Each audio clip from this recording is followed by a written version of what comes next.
저도 새내기 때가 아니어도 여행을 한번 가봤으면 좋겠어요. 뭐 여행 같은 거 좋은 것 같아요. 내가 그 이 세상에 약간 그거잖아. 가끔 취해가지고. 프레젠토라고 하면서 를 주신 거야. 어머. 내가 먹어본 국 중에 한 베스트 10 안에 무조건 들어가는 것 같아. I want to with you라고 하면서 나를 가리키게 되는 거야. 나는 여기 왜 여기 있지? 이것도 편집할 거예요?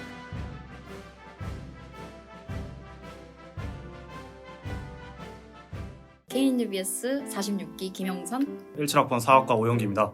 신입생들이 꼭 해야 하는 활동 중에 하나로 여행이 꼽혔었어요. 여행에 대해서 자세하게 얘기를 풀어보고자 저희가 카메라를 켜게 되었습니다. 카자흐스탄, 독일, 체코, 폴란드, 프랑스. 코스타리카, 미국, 캐나다. 퀘벡 같은 경우는 프랑스 식민지였기 때문에 프랑스어를 쓰잖아요. 주문을 받으실 때 프랑스어로 한번 물어보시고 영어로도 한번 물어보시더라고요. 일단은 카자흐스탄 같은 경우는 영어라는 언어를 쓰지를 않아요. 인포메이션 데스크에서도 영어를 못 하셨어요.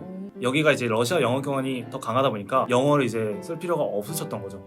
안내데스크분이 보통 영어를 잘하시는 분을 뽑잖아요. 그쵸, 보통은 그래야죠. 팝하고에서 그 언어 데이터팩을 미리 사전 다운로드 할 수 있어요. 그렇게 하면 이제 뭐 완벽하진 않더라도 번역이 되니까. 와이파이 없이. 네, 그렇죠. 다음에 뭐 카자흐스탄에 가시는 분이 있을지는 모르겠는데 스탑 오버 프로그램이 있어요. 카자흐스탄이 워낙에 경유지로 유명한 곳이기 때문에 $1 그냥 1,000원만 내시면은 스탑 오버 프로그램을 등록을 해가지고 카자흐스탄 여행사에서 제공하는 그 호텔 1박 2일과 제공해줘요. 대기 시간이 길잖아. 그럼 어쨌든 핸드폰을 보고 있어야 되는데 충전기도 그 아, 맞아요. 기둥마다 하나씩 있어가지고 이게 사람이 맞아요. 꽉 둘러앉아 있단 말이야. 근데 이게 좀 공산주의식 방법이긴 한데 멀티탭이라는 생산 수단을 공유를 하면은 한 명이 4명에게 공유를 할 수 있는 거예요. 아, 나 그 얘기 듣고 싶어. 네. 아우슈비츠. 제가 아우슈비츠를 간 이유는 관광으로 끝내는 게 아니라 여행으로 저는 끝내고 싶었거든요. 답사 느낌으로 간 거. 그쵸, 답사 같은 경우죠. 보통 사학과에서도 답사를 많이 가는데 그 전공에 그게 좀 묻어난 게 없지 않아 있는 것 같아요. 네. 그런 이제 다크 투어리즘 플레이스를 많이 돌아다니고 있는데 그 중에서 어떻게 보면 가장 유명하고 정점인 게 아우슈비츠죠. 300만 명 정도가 아우슈비츠에서 희생이 됐거든요. 약간 옛날에 내가 서대문 형무소로 갔는데 그때 분위기가 엄청 엄숙하고 약간 그런 분위기였어. 그래서 아우슈비츠도 약간 그런 분위기일까? 솔직히 아우슈비츠가 워낙에 넓다 보니까 분위기가 그렇게 다크하지 않은 공간이 되게 많이 있어요. 그런 곳에서는 뭐 이제 사진을 찍고 뭐 그런 곳이 되게 많은데 화장터가 있는데 거기는 이제 분위기 자체가 완전히 달라요. 솔직히 아무 말이 안 나오더라고. 역사를 이제 보통 배울 때 텍스트로만 접하잖아요. 개인의 스토리로 들어오잖아요. 내가 있는 장소가 몇백만 명이 죽어나간 장소인데 되게 섬뜩하고 무섭죠. 그런 식으로 역사적으로 의미가 있는 장소를 안 가본 것 같아. 이게 개인 취향이긴 한데 배낭여행을 가는 사람이면은 뭔가 이제 뭐 느끼고 싶은 거잖아. 뭐 관광도 좋긴 하지만 될 수 있으면 나처럼 이제 테마를 세워가지고 자신이 이제 보고 싶은 거를 볼 수 있으면 좋겠다. 이제 좋아하는 걸 테마로 잡아서 갔다 오면 굉장히 큰 의미가 있을 것 같긴 해. 음식을 식당에서 사면은 다 데워주고 가열을 해주잖아. 카자흐스탄에서 먹었는데 음식을 데워주지가 않아. 햄버거를 시켰어. 햄버거가 차갑고 그냥 나는 캐나다에서 최고의 음식을 맛본 적 있어. 진짜 가다가 허름한 가게가 하나 보였어. 근데 거기가 쌀국수를 파는 데였단 말이야. 그러니까 외국에 있다 보면 그치. 살짝 그런 동양 뜨끈한 음식에. 국물 같은 게 생각나잖아. 어. 그래서 들어가서 아빠랑 같이 먹고 있었다. 근데 뭔가 거기에 분위기가 되게 특이했던 게 젓가락질 한 번도 해본 적이 없을 텐데 젓가락질을 하면서 이렇게 쌀국수를 먹고 있고 음식도 정말 훌륭했어. 뭔가 그 따뜻한 그 레스토랑의 오래된 그 분위기하고 그 맛하고 그 사람들한테서 뭔가 되게 이상한 감정을 느낀 거지. 되게 엄청 이국적이고 되게 좀 신기했겠다. 나도 영상처럼 이제 최고의 레스토랑은 본인이랑 자기 딸이 같이 가는 일본 음식점이 있다. 거기 가라. 돈가스는 내가 워낙에 평소에 좋아하니까 시켰는데 종업원분이 Where are you from?이라고 여쭤보셔가지고 아 와타시와 한국쿠 데스라고 그렇게 답변을 했지. 그래가지고 아 한국쿠 하면서 뒤에서 뭔가를 꺼내더니 프레젠토라고 하면서 김우치를 주신 거야. 어머. 파리가 이제 마지막 종착지였기 때문에 집이 그립기도 했고 한국 음식이 되게 그리웠어. 너무 이제 감동받아가지고 가츠동을 먹으면서 눈물을 뚝뚝 흘리면서 먹었지. 그 종업원이 Why are you crying? 이렇게 물어본 거야. 근데 거기서 This is so delicious 하면서 얼마나 그 사람 어이가 없었겠어. 야, 진짜 그냥 맛있는 줄 알았겠다. 외국에 혼자 나가게 되면은 우리가 기댈 데가 없잖아. 나는 이제 거기서 이제 감동을 되게 좀 그래서 지금도 일식집 갈 때마다 가츠동만 시켜 먹어. 아이고 너무 감동이었나 보다. 너무 감동이었지. 그 정도면은 진짜. 근데 그 맛이 나오지가 않더라 절대로. 그치. 음. 그건 그때만 느낄 수 있는 감정이야.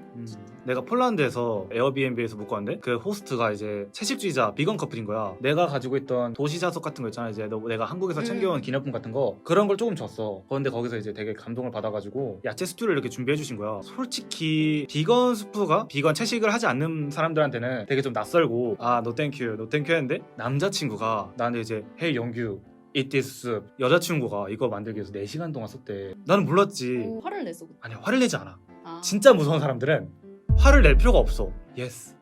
오케이. 그래가지고 딱 이렇게 먹는데 와 내가 지금까지 채식에 대한 편견을 많이 가지고 있었구나. 너무 맛있는 거야. 내가 먹어본 국 중에 한 손에 꼽지 한 베스트 10 안에 무조건 들어가는 것 같아. 되게 이국적이면서도 맛있었어.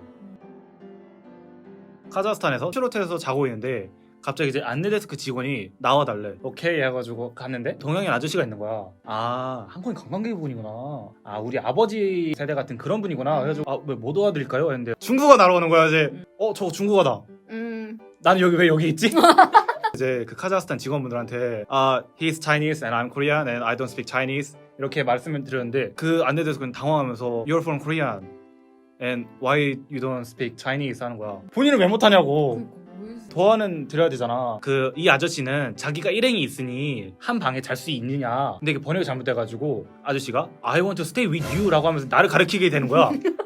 Do you want to stay with me? 해가지고 보여드렸지. 고개를 끄덕이면서 나한테 고백을 하신 거잖아. 그걸 뭐 숙박비를 내겠다는 건가 안 내겠다는 건가. 코스타리카에서 운전을 한 번 한 적이 있는데 창문을 내가 살짝 내려놨단 말이야. 근데 옆에 파란 옛날 차가 딱 옆에 서더니 헤이 찌나 이러면서 휘파람을 엄청 불어대는 거야. 유럽에 가서 인종차별을 당하는 경우가 되게 많지. 사실 아직까지도 한국인이 되게 유럽에 대한 선망이 되게 많잖아. 일본 같은 경우는 파리 증후군이라고 있었어. 파리 가는데 쥐는 엄청 많고 개판이다 개판. 자신의 판타지가 완전히 무너지면서 그것 때문에 우울증도 오고 그런 사람이 많았는데 유럽 여행을 계획을 한다면은 좀 이제 마음을 비우고 가야 되는 거지. 맞아. LA를 갔어. 할리우드를 갔는데 좋다. 거기에 이렇게 사람들이 분장을 하고 있는 거야. 뭐 이렇게 스파이더맨 뭐부터 시작해가지고 캡틴 아메리카 찍었는데 5만 원을 달라는 거야. $50. $50. 그래서 말이 안 되잖아. Why? 내가 이랬거든. 근데 찍었으니까 달래. 근데 어이가 없잖아. 그래서 내가 그냥 2만 5천만 원 주고 그냥 튀었단 말이야. 플라자나 아니면 이제 마켓 같은 데를 가면은 강매하거나 이런 거 있잖아. 이렇게 너 손 접어가지고 뭐 실 메고 해가지고 하고 이제 돈 달라고 하는 거나. 프랑크푸르트에서 이제 처음으로 이제 물병을 새로 샀는데 6유로를 내래. 6유로면은 10,000원이야. 그냥 무리야. 뮌헨에서 이제 교포분을 만나가지고 사기를 당했다. 물 얘기하니까 이제 유럽 여행 가는 친구들한테 얘기하고 싶은 게 물이 되게 유럽 같은 경우는 비싸. 왜냐면은 다 석회질이기 때문에 보통 이제 돈이 없으면은 그냥 이제 탭 워러라고 하지. 탭 워러는 그냥 수돗물이야. 수돗물을 먹는 거고 물을 사게 될 경우에는 스틸 워러라고 말해야 돼. 이게 우리가 알고 있는 물. 그냥 워러를 사면 이제 스파클링 워터. 슈퍼마켓에 10시 정도 되면 이제 떨이라고 해야 되나?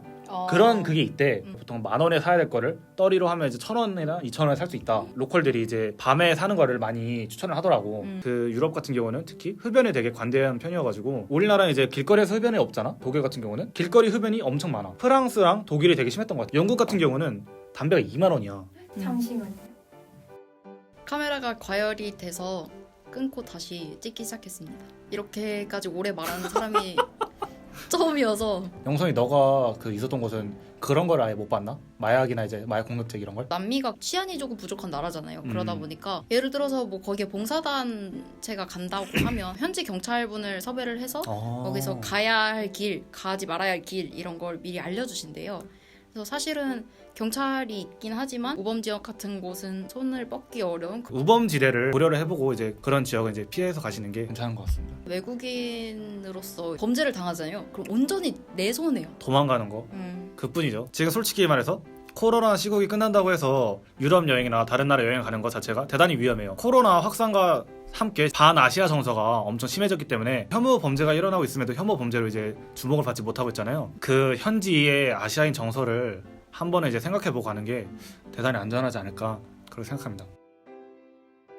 공항에서 이제 숙소까지 이동을 해야 되는데 뭐 공항에서 택시를 타려고 하지 않아도 호객을 하잖아. 맞아. 바가지를 많이 쓰게 되는데 인포메이션 데스크에 있는 분들은 택시기사분들의 편이 아니니까 정확한 시세를 말씀해 주실 수가 있어. 그리고 이제 전장에 들어가는 거지. 나를 기다리고 있는 수십 명의 택시기사님들이 계셔. 외쳐. 카자흐스탄 국립박물관 8만 원 이렇게 해. 그리고 경매를 붙이는 거지. 아니. 경매를 내가 시작을 하는 거야. 그럼 이제 여러 이제 기사님들이 떨어져 나가. 6만 원 하면 이제 6만 원 좋다. 가자. 절대로 선물로 주면 안 돼. 택시 기사가 뭐 여행을 하면서 썰을 풀어. 썰을 풀면서 가이드비 중간중간에 재확인을 하는 거지. 에어포트 내셔널 무제 8만 원? 바가지를 아예 안 당할 수는 없는데 바가지를 덜 당했다고 생각을 해. 약간 소심한 사람들은 못 써먹는 방법인 것 같아. 팝하고 있잖아. 팝하고를 이제 음량을 15까지 키워. 되지 않을까. 난 못해. 열정이 부족해. 학기 초에 국제학생증을 학교에서 발급을 해줬어요. 여행을 가서 박물관이나 미술관 같은 그 할인을 받을 수 있는데 되게 큰 비용을 절감할 수 있거든요. 학교 홈페이지에 가면은 재학증명서를 영문으로 뽑을 수가 있어요. 이것만으로도 학생 할인을 받을 수 있었고요. 최소한 40% 이상은 금액을 아꼈다고 생각해요. 백업용으로 2-3개씩 가져가시는 게. 저는 국제 학생증을 발급을 받았습니다. 하나은행에서 발급을 맞아요. 해주거든요. 저는 이제 외국에서 좀 오래 체류를 했기 때문에 한국에서 돈을 보내주셔야 되는 상황이었는데 수수료가 너무 비싸요. 그래서 실제로 사용은 하지는 못했고 짐 쌀 때 어떻게 싸요? 지퍼백을 최대한 많이 가져가시는 게 좋아요. 저희가 솔직히 여행에 가서 빨래를 하지 못하는 경우가 있어요. 맞아. 호스트에서 세제를 빌리는 건 되게 쉽거든요. 그럼 이제 세제를 이제 지퍼백에 담고 물을 붓고 해가지고 흔들어요. 손빨래를 하는 거죠. 괜찮다 이거. 네, 이거는 이것도 진짜 그렇고 좋다. 옷이 젖게 되는 경우가 되게 많으니까 지퍼백으로 이제 구분을 해놓으면은 옷이 젖지 않게 다 할 수 있겠죠. 짐 검사를 하게 되는 경우가 있어요. 검사가 되게 빨리 끝나요. 짐을 검사하실 때 그거를 절대 치워주잖아요. 저희가 정리하게 맞아. 되기 때문에 옷을 다 흐트려 놓으면 정리하기도 엄청 오래 걸리잖아요. 지퍼백 되게 좋은 것 같아요. 압축을 할 수 있으니까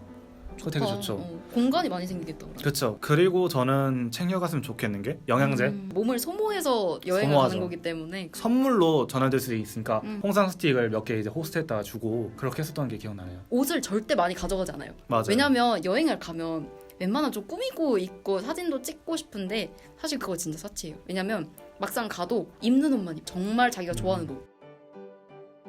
근데 지금 코로나 시대이기 때문에 외국에 가지 못하는 만큼 여러분들께 조금 색다른 주제가 됐을 것 같아요. 네, 여러분도 꼭 내년 때 여행 한번 가보시길 추천드리면서 이제 마무리해보도록 하겠습니다. KNUBS 46기 김영선. 네, 17학번 사학과 오영규였습니다. 감사합니다. 감사합니다. 고생하셨습니다. 네, 끊을게요. 네, 끊어주세요. 어우 너무 힘들다. 나 이걸 못했다. 짐을 큰 짐을 못 가져가 유럽에서는. 내가 박물관 같은데 폭탄 테러 때문에. 오 맞아. 가방 열어서 보여줘야 돼. 히틀러의 비밀 서재라는 책을 가져갔거든요. 어머. 근데 그 책이 검문당한 거예요. 너 이거 뭐냐? 미국 가서도 짐검사 다 했던 것 같아. 브로드웨이. 근데 거기 거기서는 진짜 테러하면 진짜 끝나니까. 거기는 진짜 빡세게 하더라. 시그램이든 뭐든 맛이 하나도 없어. 나 좋아하는데. 민트 초코 좋아하니? 어. 저는 이런 2단이랑 같이 못하겠습니다. 그리고 이거 끓으면 이제 그냥 아예 그냥 이제 새로운 얘기하는 것처럼 하면 되는 거죠. 네네네. 그러면 내가 하나 넣어줘? 뭐? 맞다. 얘가 카자흐스탄 택시 썰이 있어. 공유하고 싶었던 팁이긴 한데 굳이 나는 이거를 카자흐스탄에서 겪었는데 야 아마추어야. 내가 할게. 왜 이래? 네. 맞다. 부터 해. 그러면.